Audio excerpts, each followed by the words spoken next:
Sunnies! Welcome back to my channel. So this is Pong, your sunflower psychologist. And for today guys, meron na naman tayong bagong video. And for today's video, 2-in-1 ang gagawin natin. So first, syempre, alam kong excited din kayo kasi may mga bagay din ako na gusto i-clarify dun sa previous ng vlog ko. Ililink ko sa baba kung anong vlog yung tinutukoy ko. Yun yung paano maging psychologist, paano maging psychometrician, ano nga ba mas better, EB psychology or PS psychology. I will also answer some of the questions na tinanong ninyo or i-comment nyo doon sa vlog na yon, and then I will try my best to answer all of these questions. While doing that, I'm gonna share also to you yung ating parcel na nakuha ko sa Lazada. So this is not sponsored by Lazada or ng product na makikita nyo dito sa loob mamaya. Pero para maging 2-in-1 tong video, katulad ng sinabi ko kanina, sasagutin ko lahat yung mga katanungan natin doon sa comment section. At the same time, we will unbox this parcel from Lazada. And then, I will also link down below yung mga details ng mga products na ito para hindi na kayo mahirapan, just in case you also want to avail these products or you also want to purchase this product. So, let's begin! So, yeah, first question na kailangan natin sagutin ay ipinost ni or ikinoment ni Ella Esteban. Hello, Ella Esteban. Sabi niya, hello po, yung student po ako at the moment. I'm planning to take BS Psych sa college. Mas highly recommended pa rin po ba ang UMS instead of STEM if BS Psych po ang pupunin? So, madami kasi nagsasabi na before ka pumasok sa BS Psychology, kailangan daw STEM yung strand or yung academic track or strand na kailangan mong pasukan. But based on my experience at dahil may mga na-encounter na din ako mga senior high school before, it doesn't matter if you finish STEM, EBM, or UMS. Kasi regardless kung anong strand yan, as issued by the CHED memo before, I will put here kung ano yung tinutukoy kong memo. Sabi doon, regardless of the strand or the academic track na napasukan mo, you can take any degree or program sa college. So, may mga exemption or meron mga specifics yung memo na yon. Depende pa rin sa prerogative ng schools if they would opt you guys to enroll a bridging course from STEM. For example, you wanna take accountancy, medyo malayo yung dalawa. Kumbaga ba ay they have their own cup of tea. So definitely, you will have to take bridging courses like accountancy, business and management, FABM or fundamentals of accountancy, business and management before you can actually apply for an accountancy program, before you can be admitted to an accountancy program. So katulad ng sinabi ko kanina, regardless of the strand na tinapos mo, walang kaso yon. Basta pag pumasok ka sa BS Psych or EB Psych, hindi na nila tinitignan. Yung mga karamihan sa schools na alam ko hindi na nila tinitignan kung STEM, UMS, or ABM ang natapos mo. But for me, personally katulad ng sinabi ko sa previous vlog ko, UMS ang best na strand for psychology, whether it be BS Psychology or AB Psychology, kasi meron na silang mga overview with regard counseling and theories in personality. So definitely, I think mas may advantage pag kumuha ka na ng humanities and social sciences kung psych din ang kukunin mo pagdating mo ng college. Well, it all boils down then kung ano ang magiging career na gusto mong pasukan. So, if you think you want to pursue medicine, then I would advise mag-BS Psychology ka kasi may mga natural science subject ang BS Psychology na wala ang AB Psychology, because katulad ng sinabi ko sa first vlog ko, ang AB Psychology, ang focus nila ay humanities and social sciences plus the courses or the main courses in psychology, like theories of personality at normal psychology. Meron din silang industrial psychology and psychological assessment. But for PS, meron silang mga karagdagang mga subject na I think necessary pag pumasok ka sa medicine. Kasi sa medicine, they need, of course, the NMAT result. Kailangan, depende yan sa school kung ano ang standard nila when it comes to NMAT scores. Also, kailangan be in psychology because that is a pre-med course, a pre-med degree. And also, you have to take a specific number of natural sciences subject and mathematics before you can enter or before you can be admitted in a medical school. So, that is for the first question. So, regardless talaga guys. Pero before that, syempre nakalimutan na natin mag-unbox, diba? So, unbox na natin siya. So, this is a big parcel. Actually, 4 lang naman ito guys. 4 lang yung in-order ko. Mabilis lang din siyang dumating.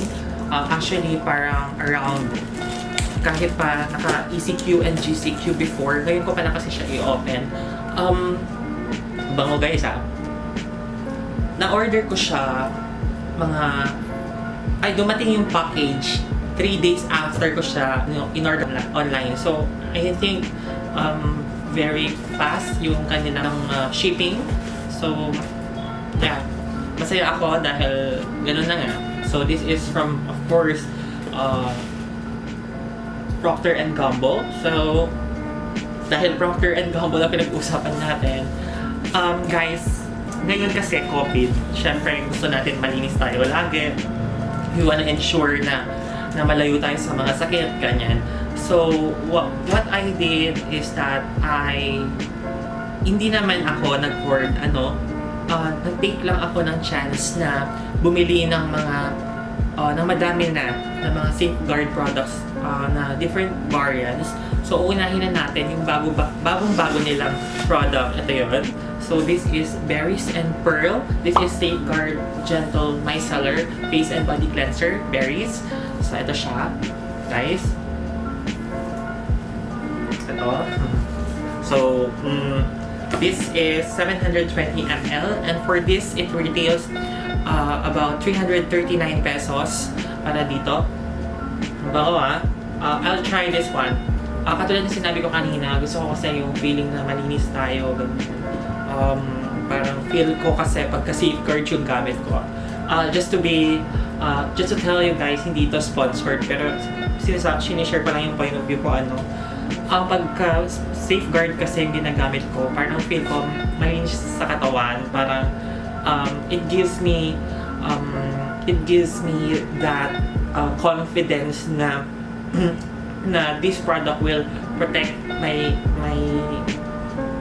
me from harmful germs or doon sa mga disease-causing germs na pwede kumapit sa katawan natin. So, I think this one is the new variant. And then, I wanna give it a try. Kasi, lagi kong binibili yung mga common lang, like the lemon, the floral one, which is the pink variant, and then also the violet one, which is laging gamit din ni Chris Aquino. So I also have the other variant, which is the coconut and peach. This one. So yung isa pink, berries and pearl, and this one naman is coconut and peach. So green variant naman siya. So syempre amoy coconut, diba? Ang bango, guys. So this retails around 320 pesos. So, mas mahal onte ito, Berries and Pearl. Nasa 339. This one is 320 pesos. So, this one, guys. Sana nag-focus siya. So, yan guys, for this two product. And then, katulad na sinabi ko kanina, meron din akong favorite na isa pang product nila, which is yung Safeguard Lemon Fresh Body Wash. So guys, anyway, these are body wash, okay? Basta anything na may germ protection or anything na merong safeguard, whether it be sa sabong panlaba or powder, ganyan.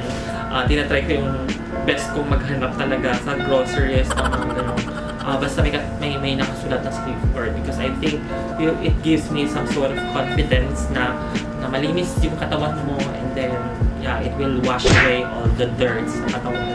So yung next na binili ko ay itong dalawa. So this is lemon fresh 400 ml. So ito yung madalas kong ginagamit, guys, kasi very cool lang sa katawan and very clean. Ang scent niya very clean and then very soothing din sa skin, at hindi siya very harsh sa skin kasi depende naman kung paano mo gagamitin yung product na ito doon sa katawan mo, because I use soft sponges para pangkuskos sa katawan, ganon. So I will make a separate review for this product. In-unbox ko lang talaga siya, pangsingit lang, kasi I'm so excited kasi bumili ako ng dalawang variant, and then whichever will be the best scent, or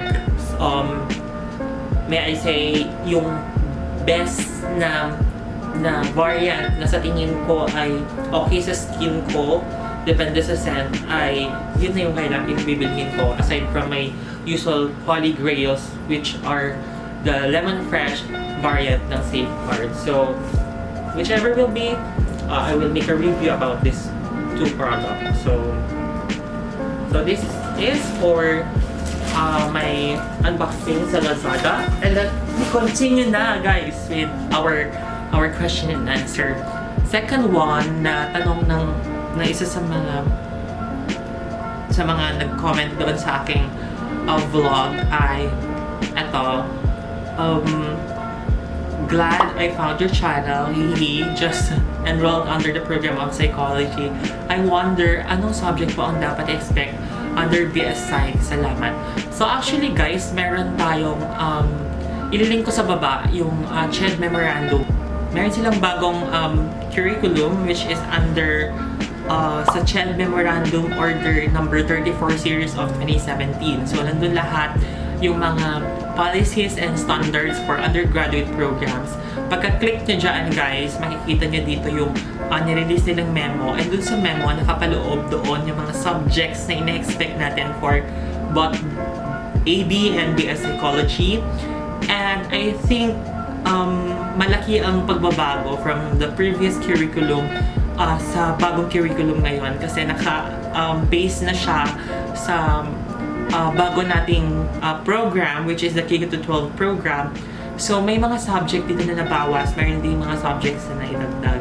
So for the first basic courses pa rin, nandun pa rin ang Introduction to Psychology, Psychological Statistics, Developmental Psychology, Cognitive Psychology, Theories of Personality, Physiological or Biological Psychology, Experimental Psychology, Social Psychology, Field Methods in Psychology, Psychological Assessment of Normal Psychology, Industrial or Organizational Psychology, Culture and Psychology or Filipino Psychology, or yun yung tinatawag nating Psikolohiyang Pilipino. Meron din silang Research in Psychology na dalawa. And then, may mga electives din na idinagdag yung CHED memo or yung CHED mismo, pero depende na yan sa school kung ano ang i-offer nilang mga electives. Meron dito yung Introduction to Counseling, and then Disaster and Mental Health, Educational Psychology, Psychology of Language, Health Psychology, Gender and Sexuality Perception, Group Dynamics, Environmental Psychology, and so on and so forth. Katulad ng sinabi ko kanina, yung mga ina-expect nating mga subject for BS Psych ay yung mga major courses na ino-offer talaga sa program na psychology, maliban sa natural sciences subject. But for AB Psych, meron silang basic courses plus other electives na may mga humanities and social sciences subjects. Yun lang naman yung pinagkaiba ng dalawa. So definitely, kung i-open mo tong CHED Memorandum Order number 34 series of 2017, masasagot lahat yung katanungan mo. So thank you sa iyong katanungan, Riel Chance. Next question, guys, ay para po makapagtrabaho sa mga mental institution, kailangan po ba ang Ph.D. or Psy.D. or Doctor of Psychology? So, katulad ng sinabi ko nung sa previous vlog ko, it doesn't really matter kung nakatapos ka ng Ph.D. or Psy.D. when you work in a mental institution. So, pasado ka na sa psychology, and if it doesn't, the institution doesn't require you guys to obtain a PhD or doctorate level degree in psychology, then walang magiging problema. So as long as you have the license to practice psychology, both including psychological assessment, psychological intervention, and psychological programs, wala naman siguro magiging problema. But there are some mental health institutions na talagang nire-require nila na dapat yung professional ay graduate ng PhD or Doctor of Psychology. So, depende naman yan sa institution na napapasukan ninyo. Ayun, for that particular question. Thank you, blah blah Pita, for that question. And for this one, from CJ Cam. Hello po, TED Folk Tourism kasi ako nung senior high school. Mag-shift sana ako from BSIT to BS Psychology. Tingin niyo po ba, will they allow me? Thank you po. So again, katulad ng sinabi ko kanina, depende yan sa admitting school or doon sa university kung saan ka enrolled ngayon. Kung pinapayagan nila na pwede kang mag-shift, i-ensure ng school ninyo na may mga subject na kailangan mong habulin, or kasi syempre board course or ang course sa psychology or ang program sa psychology ay meron ng licensure or board licensure examination. So, karamihan sa school ngayon na nag-o-offer ng psychology ay talagang very strict na sila sa pag-a-admit ng mga bagong student for psychology kasi very delicate yung profession na psych. And I think there is no problem naman pag gagaling ka sa BSIT. So as long na ma-satisfy mo yung kailangan na requirement ng college na papasukan mo from one college to another, kung pwede kang mag-shift, depende na yan sa dean or sa university, sa Vice President for Academic Affairs, kung papayagan ka. So, minsan kailangan mo lang talagang i-exert yung effort mo or maging assertive to seek for their advice sa mga dean mo or sa mga coordinators and even to your teachers kung pinapayagan ba nila yung ganong pag-shift. But definitely for me, okay lang naman siya as long as ma-meet mo lahat ng requirements. So, that's it for that question. And next question pa guys ay may nag-request kasi gusto nila part 2. Sige, bibigay ko sa inyo yung part 2 nitong video na to kasi this is my goal naman to share to you guys kung ano yung mga importanteng bagay na sa tingin ko lang naman ay pwedeng makatulong sa ating mga senior high school students and even to those learners or undergrad students na gusto later on pumasok sa field ng psychology or sa pagiging psychologist and so on and so forth. Bakit hindi BS Psych or AB Psych diretso nang pwedeng pumasok sa pagiging psychologist? Sa batas kasi natin, RA 10029 or the Psychology Act of 2009 ay may sariling board examination yung mga nakatapos ng undergrad ng psychology, BS or AB Psychology. That is the board licensure examination for psychometricians. For master's degree ng psychology naman, whether it be Master of Psychology, Master of Arts, or Science in Psychology, plus 200 hours, kailangan mo muna makomplete yung mga yon, 200 hours clinical practicum, before you can actually take the licensure exam for psychology or psychologist. So, magkaiba talaga yung board exam na yun. So, kung tatanungin niyo sa akin kung ano nga ba ang difference ng psychometrician or registered psychometrician at registered psychologist, for psychometricians kasi, ang inaaral talaga nila ay yung mga basic stats or yung mga stats na kailangan para gawin yung mga standardized test na to. But for advanced learners, for PhD and master's degree level, saka na lang nila pinag-aaralan yung mga how do you call that? Yung mga projective techniques or yung mga projective measures katulad ng Rorschach, thematic apperception test, and other tests na medyo high level, class C, or we call that yung mga higher level type of test na tanging ang psychologist lamang ang pwedeng mag-administer. But for psychometrician, katulad na sinabi ko kanina, objective personality test ang pwede nilang i-administer. And they also help the psychologist to prepare or in preparation for initial interview. So, pwedeng mag-initial interview sila sa mga pasyente or sa mga clients. And then after that, then i-review siya ng psychologist and they will see to it na yung mga bagay na nailagay doon ay tama, or ina-ensure ng psychologist na lahat ng ini-insert ng psychometrician doon sa report niya ay walang labis at walang kulang. So, definitely pagka psychometrician ka, lagi ka dapat may partner na psychologist kasi siya yung magiging supervisor mo. Next is interpreting results of the same and preparing a written report on these results. So, they can actually make a report doon sa mga standardized test or doon sa mga objective personality test, achievement or interest test na administer nila sa mga pasyente or sa mga clients. And also for the third one na ginagawa ng psychometrician ay yung pagkakandak ng preparatory intake interviews ng mga clients for psychological intervention sessions. Who does the psychological intervention session? It's the psychologist.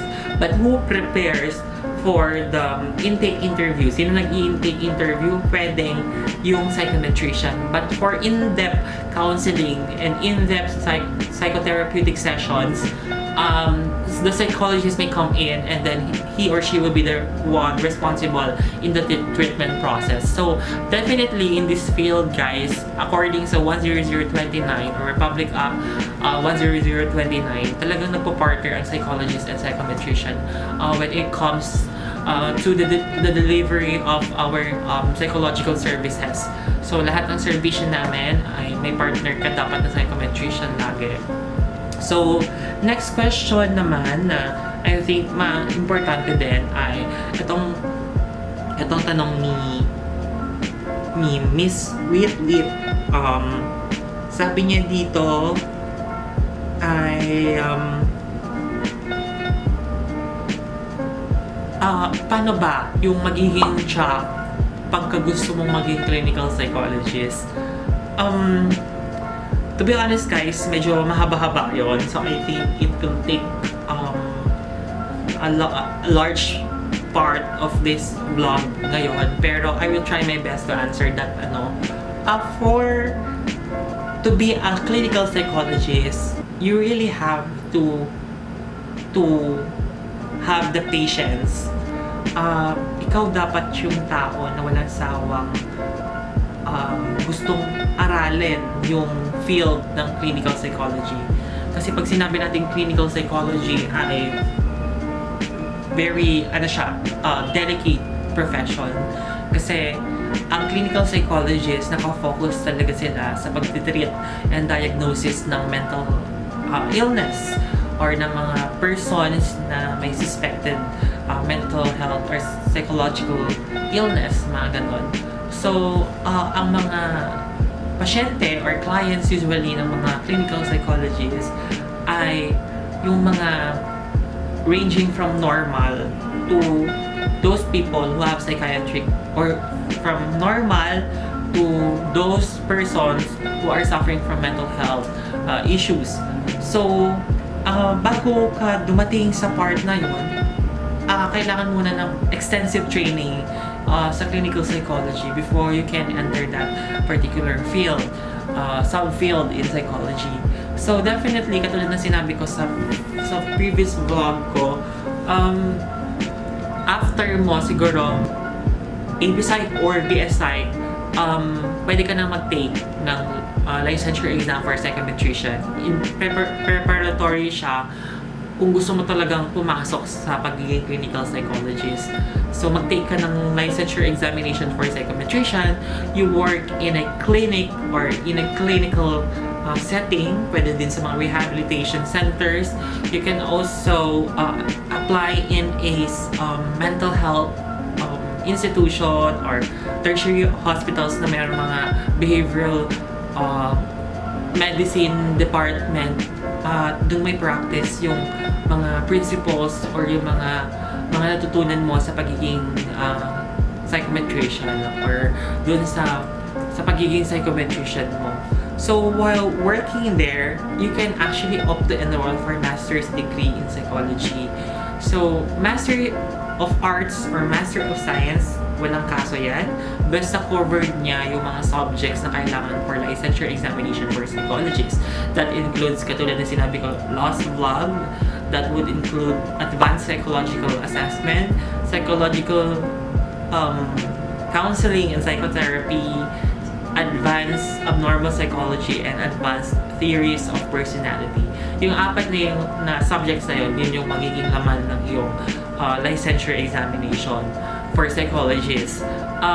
But before you can actually apply for licensure exam for psychologist, kailangan after mo matapos yung MA, MSc in psychology or Master of Arts in psychology and or Master of Science in psychology, ay i-require ka ng PRC to obtain a mental health certification na ikaw ay mentally fit talaga to practice the field or to practice the profession of psychologist, and the PRC will also require you guys na mag-apply for clinical practicum, that is 200 hours. At dun sa 200 hours na yun, kailangan mo talagang ibukas yung oras mo doon. Kung nagtatrabaho ka, katulad ng sinabi ko ng first vlog, ay you have to sacrifice your time para doon. Kung ikaw yung taong malabas, outgoing, party goer, ganyan, i-sacrifice mo na yung time mo because mahirap na mag-obtain ng 200 hours clinical internship kung ikaw ay nag-work na. Kasi isa yun sa mga requirements before you can actually take the licensure examination for psychologist. And then after that, if luckily or if God permits na maging psychologist ka, then pwede mo nang i-practice yung psychological assessment, psychological intervention that includes psychotherapy and psychological counseling, and you can now actually develop programs for individuals, families, and groups. And doon sa serbisyong yon ay dapat naiisip mo na yung magiging future na subfield na papasukan mo ay yung clinical psychology. So, syempre tapos ka na sa master's degree.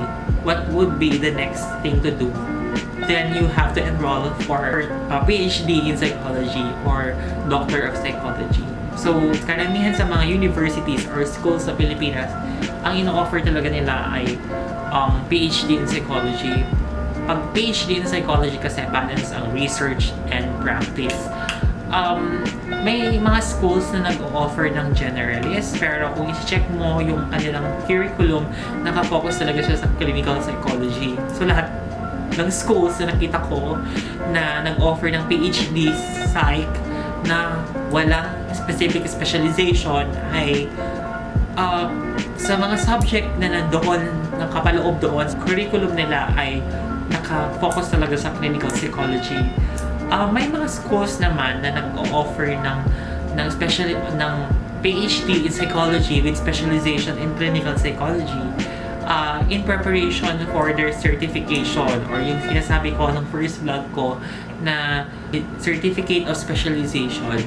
So, if you want to be a certified clinical psychologist, then you have to obtain within 3 years yung requirement nila. After nun, pwede na nilang i-grant. Depende kung na-meet mo lahat yung criteria.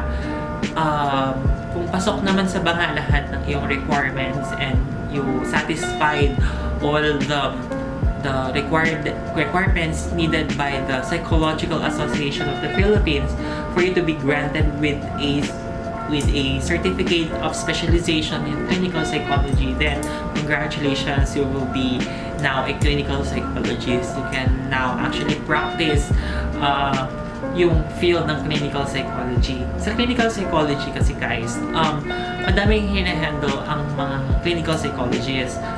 Pwede silang mag-testify as an expert witness in court-related cases like annulment. Pwede din silang maging expert pagdating sa adoption.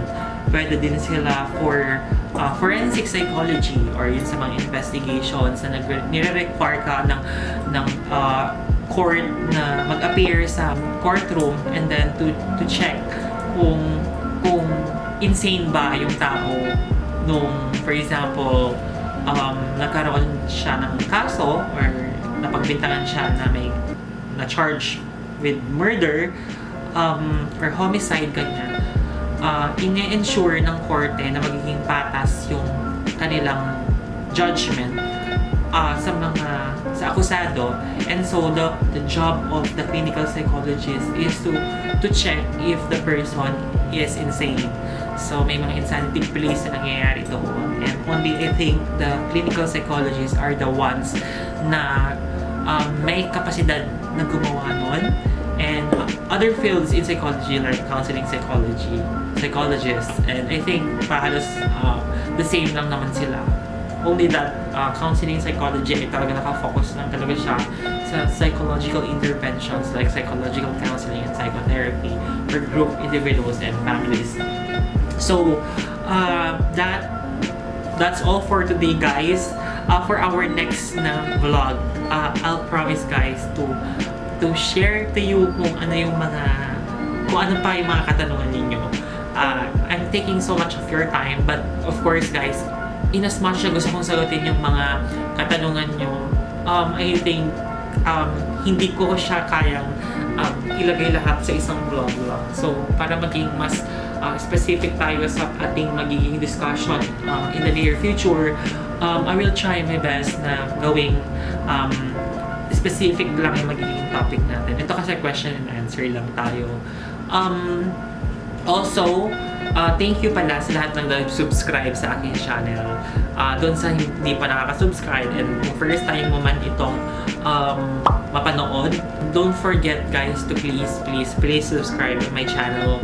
And then, follow nyo din ako sa aking social media accounts, which is dun sa page ko, Sunflower Psychologist, dun sa Facebook ko, on my Twitter, and on my Instagram, I am Pong Canceran. And then, basta mag-drop lang kayo ng mga katanungan nyo. Kasi na-appreciate ko guys, kasi may mga iba sa inyo na dinadaan na talaga sa DM yung mga katanungan nila, yung may mga inquiries na talaga sila. And nagpapasalamat ako kasi madami din ako nakukuha ng feedback, and then I appreciate na dun sa mga feedback nyo guys ay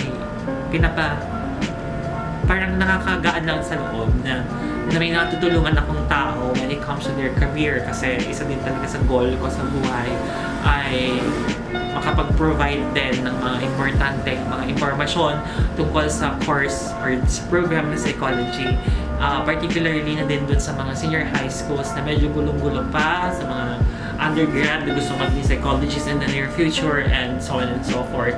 So if you haven't subscribed yet dito sa aking channel, don't forget to please subscribe on my YouTube channel. Just click then yung notification bell para lagi ka ma-notify sa mga future na uploads ko. And then kung hindi mo pa napanood yung first part nitong video na to or ng vlog na ito, then please I will link down below yung aking first na question and answer portion with regard these topics. And again guys, katulad ng lagi ko sinasabi sa inyo, mag-ingat tayo lagi, panatiling malinis ang ating katawan, at sana matapos na itong pandemic, and always stay positive guys. Katulad ng laging tinuturo sa amin sa positive psychology, may mga bagay talaga tayo na hindi makontrol. At yung pwede lang nating makontrol ay kung paano natin atakihin itong mga sitwasyon na ito. So, that's all for today, guys. And I hope natulungan ko ulit kayo. Mag-ingat po tayo lahat and see you on the next one. So, bye-bye, guys!